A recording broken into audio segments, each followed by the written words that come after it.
If the caliper brakes on your bike look like this, where one of them is dragging, you can see it's leaned over this way, and then the other one is far away from the wheel. So when you're riding, it's dragging, and when you put the brakes on, it either doesn't work or barely works. Here's how to fix it. We're going to change the tension on the spring to bring these into equal distance from the wheel.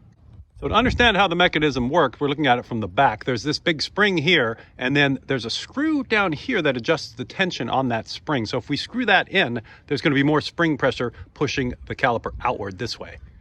So here is how it looks from the front when we equalize the tension on the left spring and the right spring. So I'm going to turn this screw down here on the adjuster.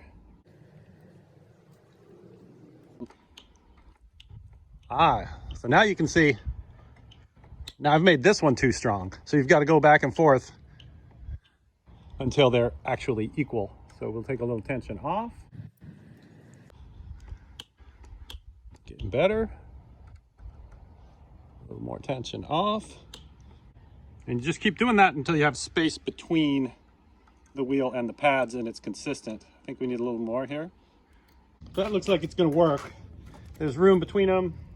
I can put the brake on, then I can spin it again, and there's no drag.